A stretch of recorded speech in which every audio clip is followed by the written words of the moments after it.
Welcome back to Draconic Sports, everybody. As you all know, the draft just finished, and teams are starting to wrap around their final roster before training camp and before the real preseason stuff starts to kick off in the mid to late summer. And so teams are really going to start looking at those tradable pieces they have on their roster and what they can get for them so they can make that final push towards contention, or that final push towards kind of tanking and just kind of, surrendering the team for this upcoming season because they know they're not good enough. But either way, for this offseason where trades are going to happen is going to be very interesting. And me and Aqua today are going to be going over the top 10 trades that we think could happen around the league when it comes to the most tradable players or players that could come out of left field that nobody even would have thought could get traded. But we're going to give you our top 10 here, and we're going to give you their best landing spot along with that. So without further ado, let's just get right into it. But before we do, make sure to leave a like and subscribe as always, and make sure to comment down below who you think is the most likely player in the NFL to get traded right now, and where do you think they should go? Let us know in the comments. Anyways, let's get into our first player that we think is going to get traded. Alright, so first up we have, to no one's surprise, Trey Hendrickson of the Cincinnati Bengals, who is an edge rusher and one of the best in the league. I mean, he literally led the league in sacks this past season, or I should say last season now. And so he's very, very dominant. He can get you a ton of extra possessions on offense because of all of his sacks and pressures that he creates. And so he can strip sack, he can, fumble, recovery, touchdown, whatever you want him to do on the defensive side of the ball, he can do. So he's a very talented player, and he has a lot of potential to add to a contender or to a team that, is on that second level, maybe like the Patriots or maybe like the Panthers, or, a second tier team that could maybe boost them up to that top contending level. But he's a very interesting piece, as he's requested a trade for a while now, but the Bengals can't seem to find him a trade partner. And either that's their fault or it's Trey Hendrickson's fault for demanding, such high demands. We don't know. But for us, for me and Aqua at least, we think that he is most likely to end up on the Packers, even though there are other teams out there like the Lions or the Commanders that he could end up on because of their needs. We think most likely it's going to be the Packers. Haven't had an edge that's really been dominant in a while, and this could really change things and make that Packers defense jump to the next level, because it does seem like they've been lacking on that side of the ball for a while now. And so it'd be really exciting to see somebody like Trey Hendrickson, team up with the Packers. We think the Packers are the most well-rounded trade destination for Trey Hendrickson going into this offseason and going into the preseason. But we want to know your guys' thoughts. Make sure to leave them down below. And yeah, moving on to the second player we think is going to get traded. The next player that we think potentially could be traded is Kirk Cousins of the Atlanta Falcons. Obviously, he was supposed to be the starter last year, and he looked good for that first part of his starting of last season against the Buccaneers specifically, going over for 500 yards that one game. He looked elite for all that quick moment, and then he just fell off a cliff in his play, doing way more interceptions and touchdowns, to the point where he got benched for the final 3 games for Penix, who's pretty much guaranteed to start next season. So basically, the Falcons are stuck paying $40 million for a backup, which personally I don't think is the best financial decision. So getting him traded over to someone else that can deal with some of that cap space, at least for you some of it, and while getting a solid enough pick for him, would be pretty helpful for the Falcons' future contending, especially in the fact they don't have a first-round pick next year. Now, a team that really needs a quarterback at the time of this recording more than any other team is the Steelers, who can either start Will Howard or Mason Rudolph. And somebody tells me Kirk Cousins, if the rumors are true that he had an arm injury he's playing through that declined his play, maybe he could actually light it up in Pittsburgh. If not, though, at least gives the Steelers another option at QB, at the very least, to compete for it, which I think the Steelers are most likely to trade for if he is dealt. But I could also see him eventually going to the Jets or the Colts, because both teams don't really have a solidified QB1 right now. Justin Fields is going to be a bridge quarterback for the Jets, and that's And the Colts it's literally a QB battle between Daniel Jones and AR. So why not give Kirk Cousins a chance? I mean, the Colts have taken chances on other washed QBs in the past, so why not? But yeah, I think the Steelers are most likely to take him if he's dealt, but for the Falcons' sake, they probably should deal him. Alright, so for our third most likely player to get traded this offseason, we have Kmet of the Chicago Bears, who is a tight end and sadly had one of the most kind of embarrassing and also humbling things happen to him, where he basically got replaced on draft night in the first round. And usually that doesn't happen in the NFL, as usually the team is drafting to kind of boost their position or to replace somebody that they lost. But no, Cole Kmet was straight up just he was still a good tight end, still is a good tight end, but just got replaced on draft night for real no particular reason. And so, yeah, he's kind of basically forced to get out of there now, because he's not going to get the available touches and catches and receptions and whatever he wants out of the Chicago Bears now that they have Loveland. And so it's just kind of a whole mess. And we think his most likely landing spot has to be the Giants, as me and Aqua both collectively could not name a single Giants tight end. And that's kind of a problem, as, you know, if you want Russell Wilson to be somewhat successful, or even Jackson Dart to be successful in the future, you kind of have to give him that safety blanket tight end. I know Russ doesn't use his tight ends as much as he could. I know he's kind of been off and on with his tight ends throughout his career, but I think Jackson Dart could definitely use that help and that safety blanket pass catching option at the tight end position if he's going to be their quarterback of the future. And so him going to the Giants would make the most sense compared to other teams out there that are either tight end needed or, you know, would like to do tight end duos or whatever. You know, Cole Kmet fits the best on the Giants and just really doesn't seem like he's going to be a Chicago Bear for much longer. Would not be surprised if we saw him get traded later today, tomorrow, or even like in the next few months. At some point, it's going to happen. Anyways, let's move on to our fourth player we think is going to get traded. Sticking on with tight ends at number 4, we have Mark Andrews of the Ravens. A very unfortunate end to his season last season, dropping that pass, which did unfortunately send the Ravens home. Obviously, other than that, he's had a pretty good career in the Ravens, though he is getting up there in age and in the last year of his deal. And it's uncertain what they're going to do with him in the future, if they're just going to let him play out this year, or if they're going to trade him or extend him. We're not fully sure, but I think definitely trading him is an option, especially if they can potentially trade for another younger tight end to replace him, such as Cole Kmet, as we just talked about. But as we all know, though, the Ravens like having 2 tight ends, so that might be one reason if they can't find someone to replace him to not trade him. But he's definitely worth a decent amount if they wanted to trade him, and I do like the Harbaugh connection.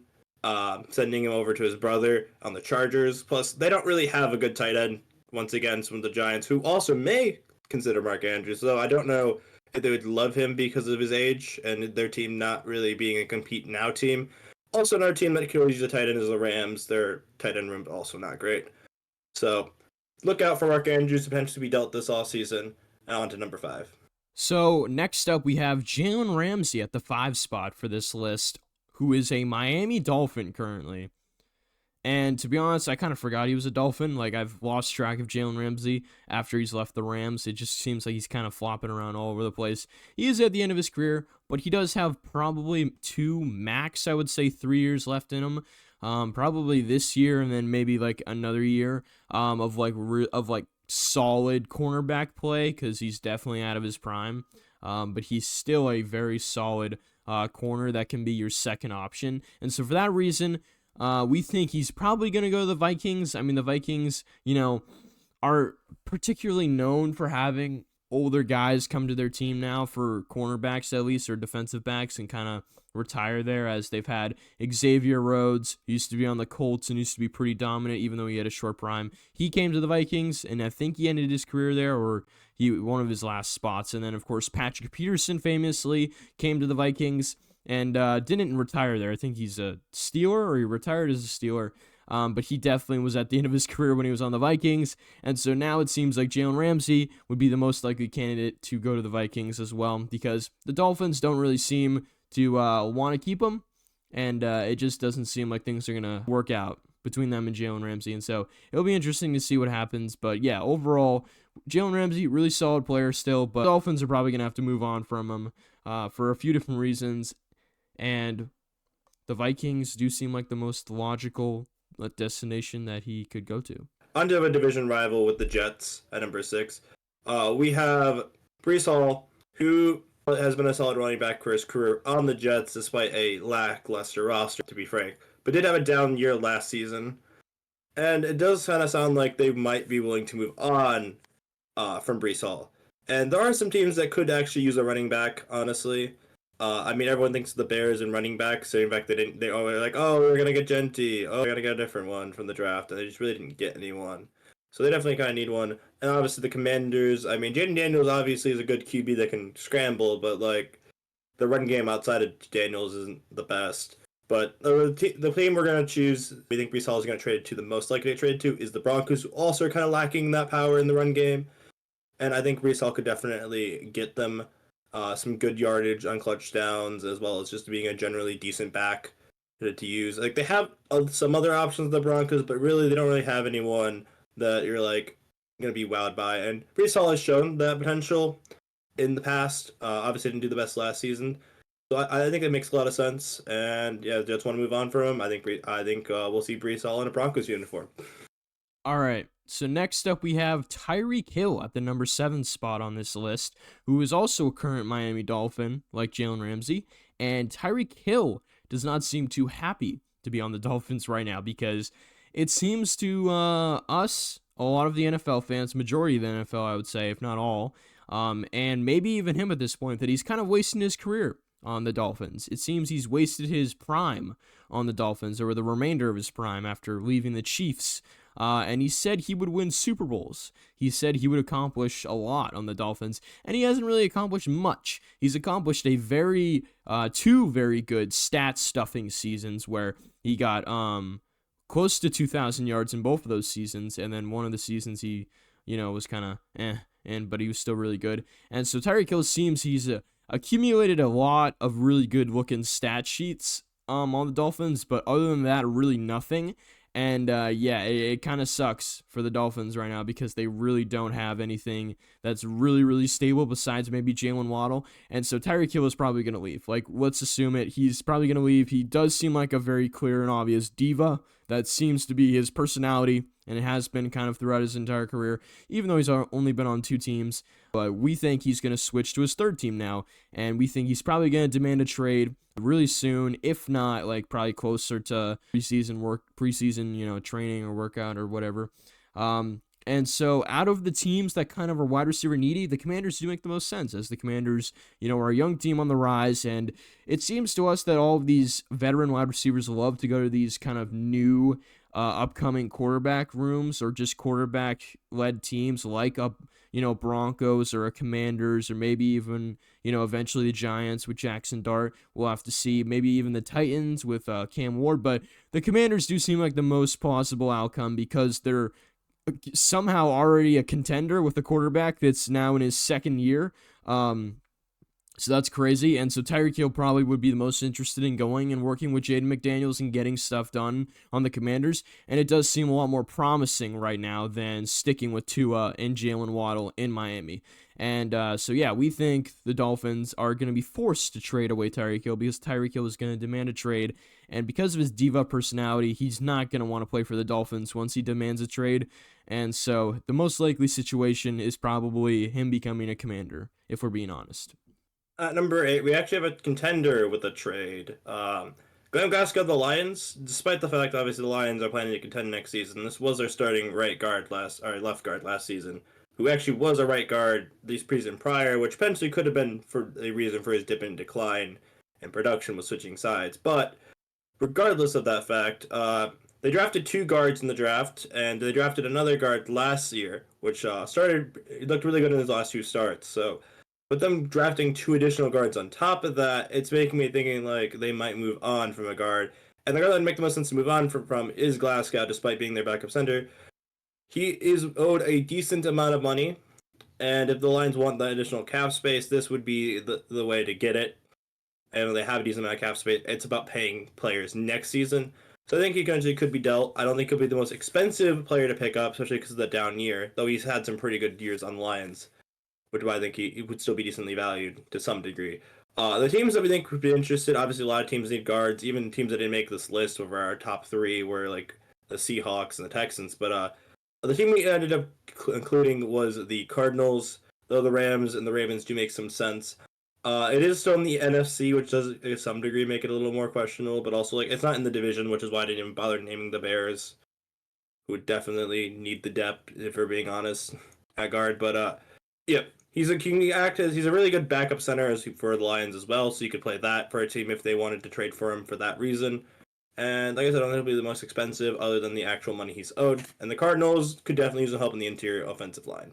All right, so at the 9th spot here on this list, we have Jaire Alexander of the Green Bay Packers, who is a very well-known corner in this league and a very good corner in this league, known for being one of the more lockdown type of guys, along with Pat Surtain, Sauce Gardner, and so on. And so he's been up there, like top 5, top 10 at least, in discussions of best corners in the league. And at one point, he was considered the best corner in the league, but now he seems to be getting up there in age, injury concerns, but also kind of, he wants that money that, superstar defensive cornerbacks get.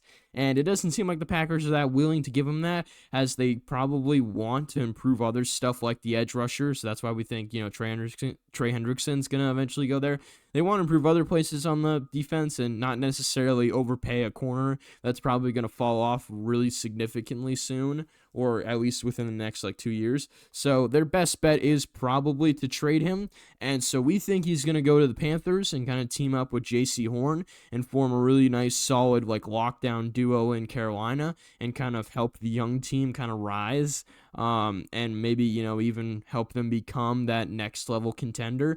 I mean, him by himself is probably not going to help make that happen, but he's definitely going to be one of those pieces that you could attribute to the Panthers' success if they were to make a jump to a contender this season, if he was to get traded there. And we think that would make the most sense for both organizations going forward. And yeah, it's a good, exchange of talents. Maybe the Panthers give him a 4th overall pick, and that'd probably be a fair trade or something like that.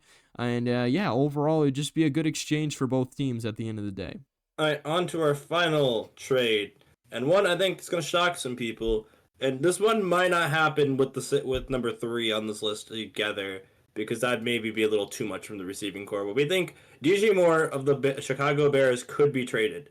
Put simply, they drafted Loveland, as we talked about, tight end, who also can kind of play as a wide receiver. He kind of did half his snaps at Michigan as a wide receiver effectively. So if they wanted to keep Kmet and just keep Kmet at tight end, then they'd have too many wide receivers, because they have Rome Odunze, DJ Moore, Loveland at that point, and they've also drafted Luther Burden. And you realistically do not need 4 really good wide receivers. And obviously with DJ Moore being the oldest of them, as well as didn't have the most fun season last season with the Bears, it seems like they could very well want to trade him and try to get value out of him while they still can. Now, his deal is going to be on the pricier side, which will limit the value they could get for him, but still, there are teams willing definitely to dish out for a solid wide receiver 1 at the very least, as you can say, of DJ Moore. And I think at that point, a team maybe even the Broncos could very well utilize his talents. After all, they have Sutton, but they don't really have a wide receiver 2 at that point. And a DJ Moore can really play anywhere, honestly, as a wide receiver, inside slot, anywhere outside. Kind of being honest. Also, other teams eventually could use him. Steelers really don't have a wide receiver 2. Same thing with the Patriots. I mean, we got other teams that could definitely use him, tight ends even. But I think Broncos are a solid contender that could really utilize DJ Moore's skill set and very well might make this call to the Bears. So don't be shocked if DJ Moore gets dealt this offseason. Alright, so that's good for this video, everyone. Thank you so much for watching. If you haven't already, make sure to leave a like and subscribe down below, as it really help out the channel, and we really appreciate it. And also, make sure to comment down below what you guys think of this list. Do you think it's accurate? Do you think it's going to happen? Do you think we got wrong majority of the players we put on here? Do you think we got most of them right? Do you think the destinations we put on here are going to be accurate? Let us know all of that stuff down below in the comments. And make sure to just, also give us your opinion on who you think is going to get traded personally from whatever team in the league to whatever team in the league. And also, as always, make sure to join our Discord, as it's a really fun place to interact with other sports fans and talk all things sports. And yeah, we will see you guys in the next video. Peace out. Bye.